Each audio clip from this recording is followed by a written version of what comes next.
This is the Sports Bash Warm-Up with Josh Hennig on 97.3 ESPN. Now, live inside the Matt Black Kia Studios, here's Josh Hennig.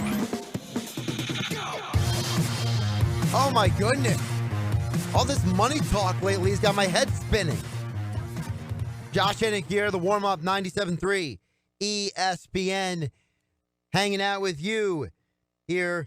We'll be joined by Ryan Rothstein shortly. Of course, text board is open for you at 609-403-0973. To get on the conversation, 609-403-0973. I never thought that during this pandemic that the topic of money would be such a poignant issue for the world. But apparently it is. For those who have not heard, apparently one of the biggest contentions for the Major League Baseball players has been financial.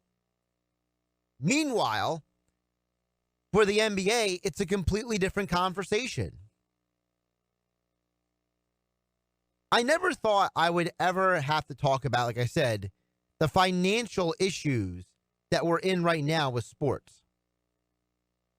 But the story came out this morning, and it was an excellent breakdown, that there will be more than $30 million withheld from player paychecks this month for NBA players. Now, if there's $30 million being withheld, and according to this breakdown, this report, that LeBron James and Steph Curry will owe money to the league next league year because they've already been paid in full for their money.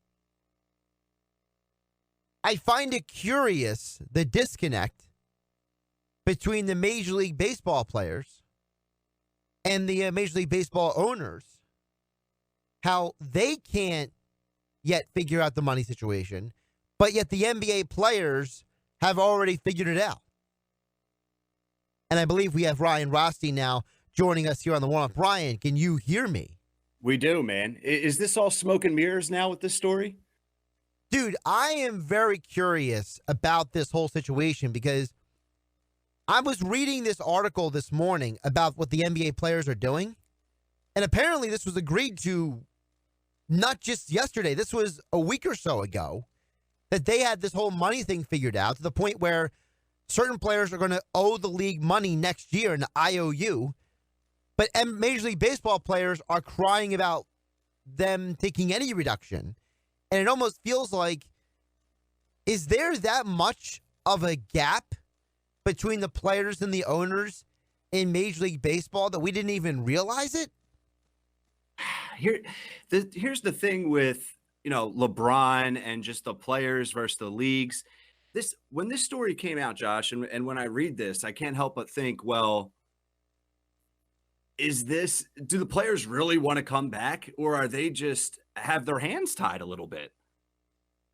Which one? About the baseball or the basketball? Well, both, really, but really with basketball. Isn't Whoa. baseball in a similar situation, or am I off base with that? Well, I would say everyone's hands are tied on some level, are they not? Like, because of the situation. But financially, too, yeah. Right. It's because financially, everyone's losing money on some level. We know that the NBA has stated that the 40% of their revenue is from the gate, and people in the building.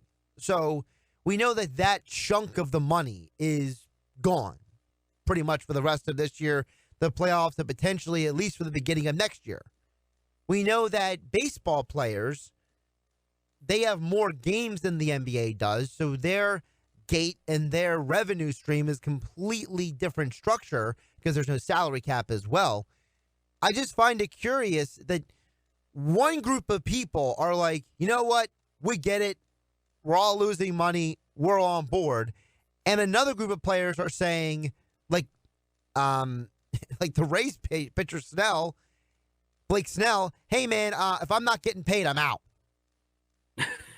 Well, you're probably going to be out. Now, what was the story from, this was maybe a month or two ago, Josh, with the MLB, where they were going to get paid regardless What was that story? Like, depending on how much of the season they participated in 2019, that was going to be their pay for this season, regardless of start and end date. Well, the working theory among all the sports leagues has been that players would get paid a prorated number.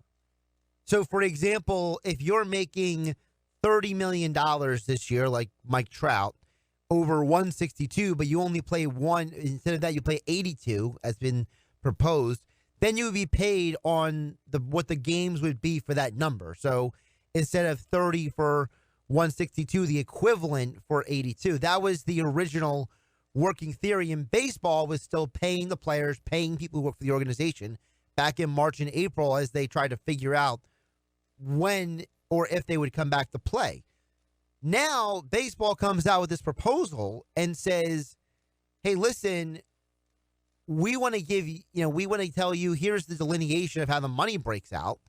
And some players apparently are saying, well, I guess something's better than nothing.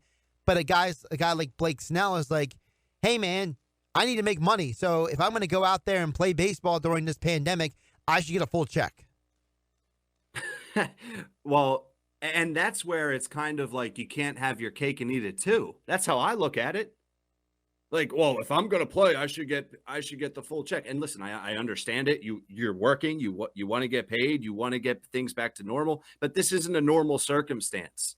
And now we're hearing from all these players throughout the pandemic saying, we want to return, we want to do good for society, we want to be the distraction people need. Do you really? Do you really? Or what's your ulterior motives here? And why does it always have to be an ulterior motive? I don't know if this makes it disappointing to you, if it's just part of life, but it's definitely a little bit of an eye-opener to me with all this.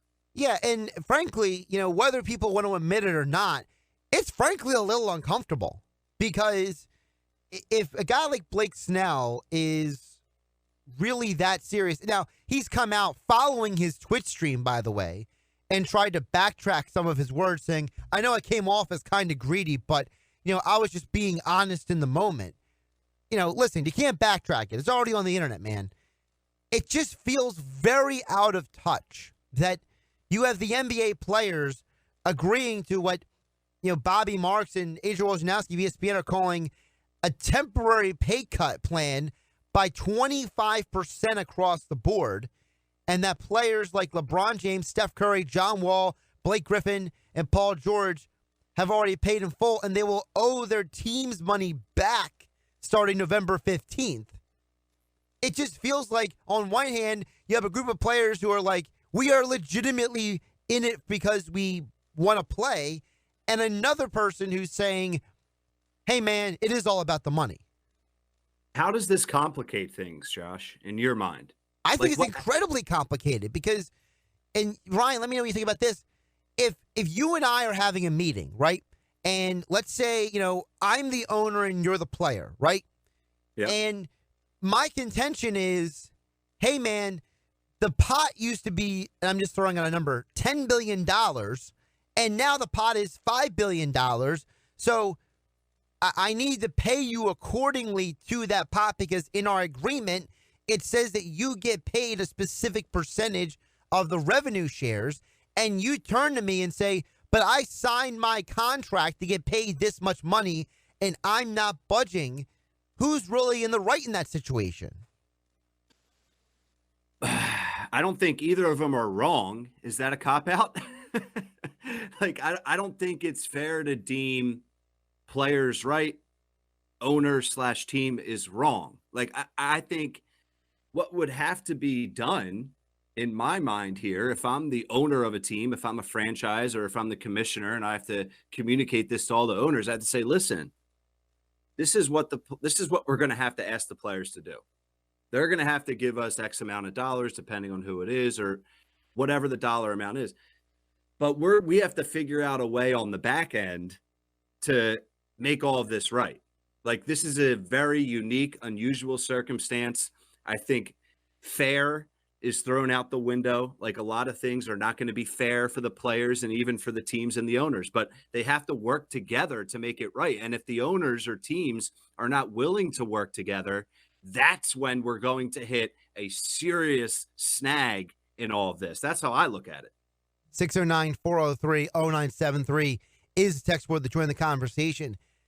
This is a huge reason why, as time goes on, Ryan, and I was talking with a couple of people yesterday about this, off the air. We didn't get a chance to talk about on the air, to talk about other things, but I'm starting to feel more and more confident that we will see basketball and hockey before we will see baseball.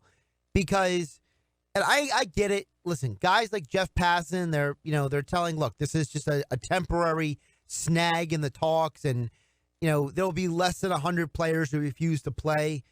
But if one of those less than 100 players who don't want to play is Blake Snell, one of the best pitchers in baseball, that totally changes the layout of the league. Because it's one thing if LeBron James gets coronavirus. It's another thing if LeBron James said, I ain't playing, eat sand, I'm out. Well, what do you mean? I mean, that would never happen, but let's play that hypothetical for a second. Well, to me, and correct me if I'm wrong, it's a huge difference if a player says, I'm not even going to play at all, and here are my reasons, and they're not available at all for the season, versus a player who does play and gets injured or something happens to him while he's finishing his season. It just feels like they're two totally different animals, in that if Blake Snell is this intent on not playing because he wants to get paid, I mean, listen, that's his right, but at the same time, he's hurting his team, he's hurting his teammates, and he's hurting the quality of the competition of the league. Well, he's hurting it by what? You're saying if he wants to play any way, shape, or form, he wants to get back on the baseball diamond? No, opposite. If that Blake Snell is saying, I'm out. It doesn't matter. And I feel like, listen, it's on one hand, yes, it's his right to say, I don't want to do this. But using the financial reason, does it not feel like there's a level of just complete disconnect? It does. But it's, and you asked a great question a few minutes ago, like who's right in the situation? Who's right? Who's wrong? I don't know how to process all of this. I don't know who's right and who's wrong is my point. Like, I think he has a legitimate right to do that. But I also think this, I'll skip over the many thoughts that are running through my mind with all this, but I'll get to the bottom line, in which I believe that if the league returns, whether it's baseball, in this situation, we'll stick with the MLB. If the MLB returns and you're a professional baseball player, you're a starting pitcher, bullpen guy, position player, whatever it may be, you do have an obligation to go back to your team and play ball. And if you don't go back to your team and play ball, I mean, shouldn't you be cut? I don't know. It's like if the casinos open up and you work in the casino in Atlantic City and they open up June 1st and they say, we need you, man. We need you on the Friday night shift to manage the entire casino floor. You're working 6 to midnight, whatever it is. You say no. Well, isn't the casino going to need a new manager? Yeah. If you don't want to play, dude, fine. But guess what? You're also not going to get paid and you should get cut. And I'm not advocating for that, but I would understand the team's side of that if that's what they would need to do. And the further push that forward, doesn't that also mean that there's a level of distrust that maybe we haven't fully talked about between the players and the owners? Because, for example, if you have a good relationship, let's say, you mentioned in the casino, let's say that you have a great relationship with your boss at said casino, okay? Mm-hmm. Let's say that you trust him, you know that he's doing everything that's in your best interest and the best interest of all of your coworkers to make sure that everything is on the up and up, okay? And that you're not walking into a bad situation, that you're going to be taken care of, that, listen, Ryan, we need you, but we're also going to, make sure that you're not put in danger because of everything that's going on. There's a huge difference between that and if you don't trust your boss at all and you think your boss doesn't have your interests in mind, and you're looking at it and saying, if you're not going to pay me what I consider the agreed upon wage for what I'm going to be asked to do, I can't trust you to, have my best interest in mind. I'm starting to wonder, Ryan, if part of it is because the NBA players have a better relationship with their partner, the owners, than baseball players have with their partner, the owners. And that could be true, and I would tend to agree with that. But I think here's the problem with all this. And you talk about trust between player and owner, employee and boss. Everyone is on edge right now. I think that's fair to say. Majority of society right now is on edge. They're sick of this. They want to get back to work. They want to get back to normal. They're worried about financial things and, all of that stuff, their professional life, even their personal life. So I think people are maybe not thinking straight, and that's not a knock. Like, I'm not saying, well, everyone's just crazy right now, so you can't take anything they say for, worth a penny. I'm not saying that, but everyone needs to just take a deep breath. And I think no one needs to make a rational decision or move if you're a player or a front office executive. I don't know the answer, though. I just think if you're an owner or you're a boss on a boss level, you need to do right by your employees, whether that's doing them right now or down the road. And if they don't do them right, then we're going to have, I think, a potential serious issue on our hands. Text board is open, 609-403-0973. Before we get to the text, Ryan, I do want to follow up on that point, and that is this, and I'm not saying it's apples to apples, because it's completely not. But at some point, I remember the 94 lockout, and the reaction of the fans was, look at these guys. They can't get along because of money. And there's such a negative pushback. And when they wanted to have the replacement players, part of that is what led Michael Jordan to leave, baseball, to go back to basketball. And it's incredible to me that these players who are talking about money and are talking about, everything that they're talking about and listen, Sean Doolittle had the 20 tweet thread and, he has some very valid questions in there, but it feels like of all of the issues, why is money the first thing that comes out of Blake Snell's mouth? Why is money the first thing coming out of some of these guys' mouths?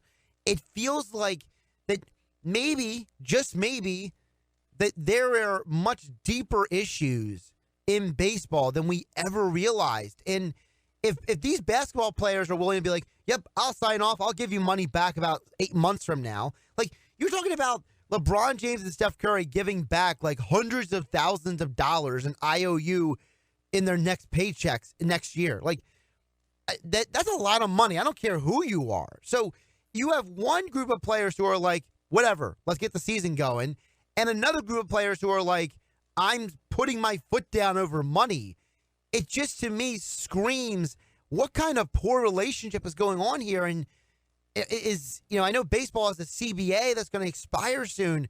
Could this be another issue that's going to lock out baseball over again?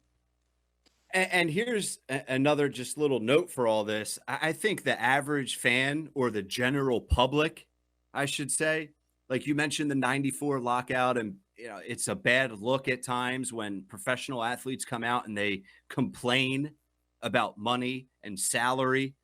But if you're a player and you're not the likes of Bryce Harper, Mike Trout, if you're not making top 1% in the MLB type of money, and you're sitting here watching all the news and you're watching millions of people debate and argue and conversate about, should the league return? Should it not return? Just play ball. Everyone go down to Florida, or just resume as normal. No fans. This is ridiculous. We need sports. What's the hold up? This and that, yada, yada. And if you're a player, you're like, well, hold on here. I'm sorry. We're real people too. I know you look at us like we're fake superhuman and we have all the money in the world. Like we just have Brinks trucks that we're doing like angels in, like it's snow on a kid's snow day. But that's not the case. These people are real people. They still have bills. Not all of them are completely well off. They are worried about when, where, and how they're getting paid again. And that's a major aspect and dynamic in all of this, and the league's resuming. So it's fair for them to bring this up. And shame on the league if that's something that's overlooked as far as how they're going to take care of their players and employees. And the other side of it is the thing that, and I'm not belittling the UFC broadcast last night, but this story with the fighter who missed weight yesterday And the other fighter, Marvin Vettori, for those who don't know, Marvin Vettori went after Carl Robertson in the hotel. And we can't play it on the air because literally every 2 or 3 words is a curse word. But literally, Marvin Vettori was losing his mind because he's like, I trained for this fight. I had to wait and wait to get paid. And now you're robbing me an opportunity to make more money because you were unprofessional, couldn't make weight, and now you've been ruled to not be able to fight. There's that athlete too. There's the athlete that's saying, I need to get paid. I need to make money. And someone else could be preventing me from me being able to pay my bills because, to use Marvin Vettori's words, you're bleeping selfish. And that's where, when we start throwing around selfish, I don't know if it's fair in the times that we're living in right now to call anyone like selfish with all of this. Do you? I would say, I'm not going to tell anybody how they should feel, but I think that like you said, the word selfish is it's a word that probably shouldn't be used because everyone's situation is completely different. I will never tell, the person down the street how they should feel or how they should react. But dude, I feel for the athletes who, for lack of a better term, they're not the 1%ers as you put it. They're not the Mike Trouts. They're not the LeBron Jameses. They're the lower level guys. They're the guys at the bottom of the rung, making the least amount of money in the league. And for them, this money is life-changing. And, for as, viral the Marvin Vettori video went last night, and, the UFC broadcast basically hit on it for like a hot second and then walked away from it. But this is a big deal because you mentioned, Ryan, these are people too. But they're also people who have to pay bills. They're people who have families to take care of. And sometimes this money is earth-shattering, world-changing money, and that could be taken away from them because of somebody else's decisions that have direct impacts on them. And that's a whole nother side of this I feel like doesn't get overlooked. I think a lot of things get overlooked. And then whenever the players decide to speak up in any sport, and this is a circumstance none of us have dealt with, when they decide to speak up and have the perception of complaining about money, it's always going to have a negative look and leave people with a bad taste in their mouths. And I don't think that's fair. And I think we need to get a little bit more information, but this is something that you walk on eggshells a little bit with because you're like, man, this could go one of 2 ways. And the bad way, I think, is a scary scenario. Absolutely. He's Ryan Rothstein. I'm Josh Hennig. I want to get your folks' text messages next. 609-403-0973. I want to hear from the listeners, Ryan, because, I don't think there's 100% a right answer to any of this. I asked the question earlier, is there really a side that's right between the owner that's saying, you agreed to a revenue pool and the revenue pool has shrunk. But then you have a player like Blake Snell is saying, I agreed to $7 million. I better get paid my $7 million. I don't know if, like you said, Ryan, there is a right answer, but I want to really hear from the listeners next. 609-403-0973 is the text board. We got a bunch of texts to get to. We'll get to them next right here. Josh Hennig, Ryan Rothstein, the warm-up, 97.3 ESPN FM, and the 97.3 ESPN mobile app. Without further delay, let's get these text messages. 609-403-0973, because, Ryan, we got a lot of varying opinions on the text board. I'm loving this because I love the fact that there's one text message that says one thing and another says something completely different. I love that. So first, I want to start with Tom from the Villas here. He says, if Major League Baseball can't get this squared away, how does it affect their fan base? You have millions of people who have been out of work for months, who could use a distraction, and already a bunch of guys who are millionaire athletes and billionaire owners are fighting over money to play a game. That's from Tom in the Villas, Ryan. Well, it's not just a game. Like, Tom, that's great. All well and good. This ain't a wiffle ball game in your backyard. It's not just a game. It's a billion-dollar industry, one of the biggest businesses in the entire world. All right. And they're going through something unprecedented. something they've never been through before. Both players, owners, league front office, teams front offices. So when you word it like that, yeah, it's ridiculous. But that's not really the case. It's deeper and it's very complicated. It is very complicated. And part of the complication what I mentioned earlier, Ryan, which is when you as an employee, which is this is employee and an employer type of situation, your union for the employees negotiate specific outlines and guidelines and situations when it comes to your pay, when it comes to your work environment. There is something completely different and unique about those agreements. And part of those agreements is I agree upon, for example, some of these leagues agree upon that the players get a specific portion of revenue. And the owners are trying to say, whether we agree with them or not, listen, we have a specific portion of that revenue that's gone or will not be there till further notice. The players still want to get paid because it's a business and they're still doing a job. So yes, it's a game, but these are employees as well. This is not like college athletics where the guys are going out there, because they're getting scholarships. Some of them might be getting kickbacks on the side. No, this is a legitimate, functional business operation with employees and employers. Exactly. And it's essentially what I just said. I think people, and I knew when I got into it, towards the end of the first segment about, not every player is Mike Trout or Bryce Harper. And, listeners and fans don't want to hear that, right? Because we understand, listeners out there, you're working around the clock. You're working everyday job, so to speak. You're not a professional athlete. You're grinding it out. You're working all day. You're working hard, trying to pay your bills. It's tough. So for me to say, well, not all these baseball players or any professional athlete, they don't have it good. I know it sounds ridiculous, but they're still human. And yeah, 500 G's or $1 million sounds like a lot, but they have bills that get inflated. Like you don't know everyone's situation, and they're still trying to make sure that they're going to be taken care of at the end of the day. And maybe they haven't gotten that reassurance yet. 609-403-0973. Rob from Bayville says the Major League Baseball Players Association should really get in front of this whole thing and get the message out there willing to work with the owners and compromise. This whole thing is a terrible look from them. That's from Rob in Bayville.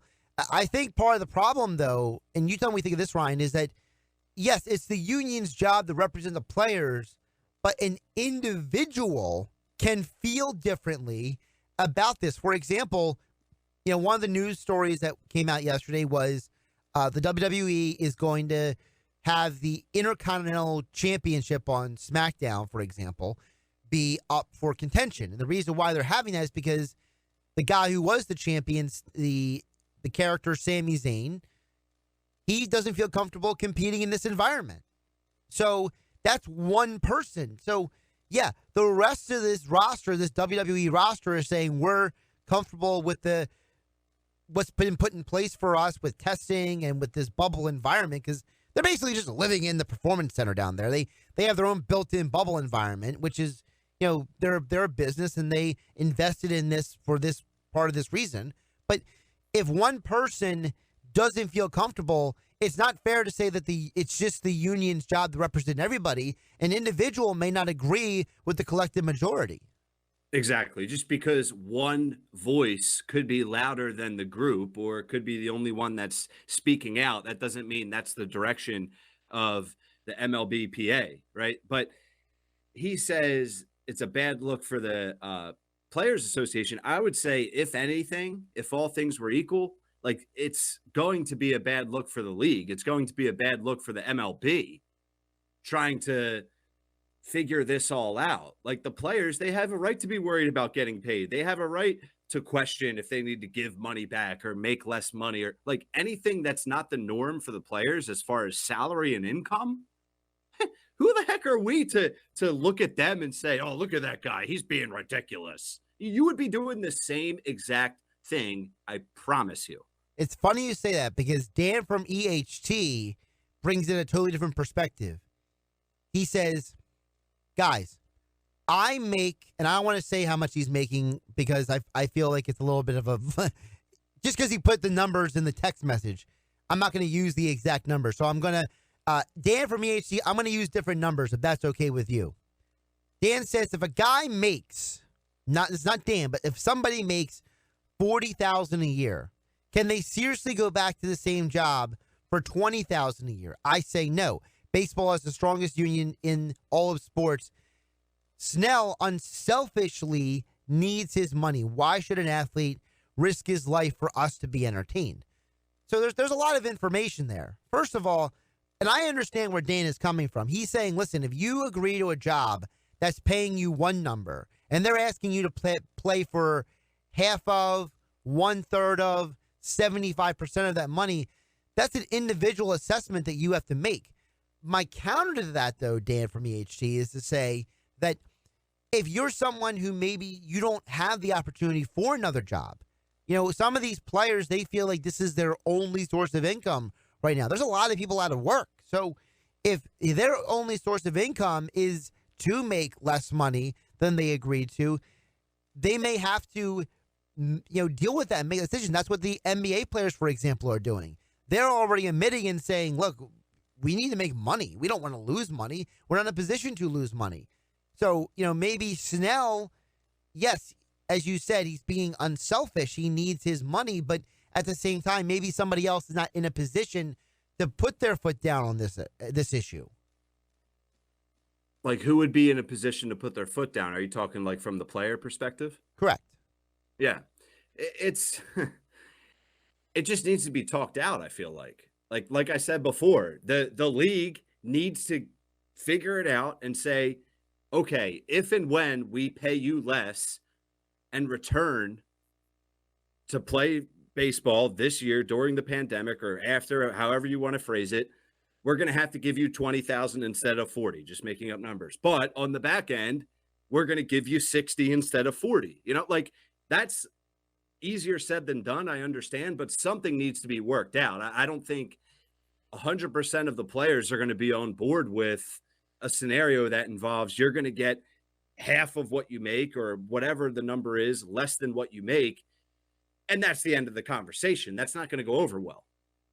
No, it's not. And I think that, as I was saying earlier, I can't tell Blake Snell that he's 100% wrong, but I do think he's being very insensitive because there are other players who are not in his position to make those stances. Like I mentioned earlier, you have a UFC fighter like Marvin Vettori, who there were a lot of people who were thinking his fight with Carl Robertson was not just going to be a good match, but had the opportunity to get a fight of the night bonus. So that's a huge check that comes with your regular base salary. So you get for example, UFC fighters get paid to show. They get paid if they win. And then if they get a bonus, that's more money on top of it. Well, you have a guy who's sitting there saying, you're taking money away from me because you didn't make weight. And you have these athletes who are in other sports who are saying, listen, Blake Snell could turn around and say that, if he's not getting paid his $7 million, he's not playing, but I'm not in a position to do that. So, yes, it's Blake Snell's right to say that, but what he says and does also has an impact on the other athletes, Ryan. Yeah, and I think it's a really good point you made, Josh. And I'm glad you kind of circled back and really brought that up in detail because you are right. And that doesn't mean anyone's wrong in this situation, but unfortunately, if an athlete like Blake Snell in this situation comes out and says something, especially in the times we're in now where there's no sports and anything that comes out like this is going to get dissected and put under the microscope at a nauseating level, that's where it gets unfortunate and that's where things get misconstrued because just because he feels that way doesn't mean someone else or everyone else feels the same way. And we're going to take what an athlete says right now and their stance either for or against returning, whatever it is, and we are going to overanalyze it and it's going to become front page news to the point that the situation is going to get misinterpreted. And then that's where things get even more, I think, muddy than they already are. Let's get our text in here at 609-403-0973. 609-403-0973 is the text board. Josh Hennig, Ryan Rothstein here on the warm-up on 97.3 ESPN. Texter says, $563,000 is the minimum MLB salary. Like, how much money do you really need? Shut up and go to work. I make, and he puts out a number that's way less than the guy didn't put his name on it, so I'll just say it. I make $55,000, working 55 hours a week at a grocery store. People at McDonald's are lucky to make $15,000. We are still working every day. Selfish, entitled athletes complaining about money when the minimum MLB player makes no less than $563 a year just shows the love of the game is gone. Again, it's an anonymous texter on the text board. So, and I understand people are coming from Ryan. They're trying to say, look, I'm out here working, making way less than this guy, and this guy is complaining about going out there and making way more than me, and they feel like the love of the game is gone. And I would say to that, yes, the love of the game is gone in part because this is big business. This is a billion-dollar industry, professional sports. It's hard to be purely in it for the love of the game when you have the opportunity to make life-changing money as long as you fall in line with certain parameters. For sure. But I don't think that's fair to say, the average salary is $563K. Shut up and play. How much money do you need? Well, I mean, I understand your frustration if you make significantly less, if you make the average that an American makes, which is significantly less than these guys, you look up at that, so to speak, and say, this is crazy. These guys need to shut the bleep up because they're in a fortunate situation. It's not really like you don't know everyone's situation. Like I said, the guy making $500K could have a house that has a mortgage that's quadruple your mortgage. He could have bills. He could have children in college. And people are human. They're worried that, okay, I'm used to making X amount of dollars. I get paid this amount every month, every week. So you're telling me I have to go back to work, risk my life, and then I'm not getting that money at the time and the amount that I'm used to getting? But who are we to wave our finger in their face? I mean, I think it's all completely valid. It's just how they handle and communicate their concerns. Yeah, to me, the bigger issue is everyone's situation is different, and I don't think we can overlook the fact that, yes, the union represents all the players, as the texter mentioned earlier, but these are still individual people. And like I said, you have an organization like WWE where, I'm just throwing out a number, 98% of the people who are performing are out there saying, we're okay with all of this. And that 2% says, I'm not okay. I'm not going to sit here and condemn Sami Zayn because he feels differently. I think everyone's situation is completely different.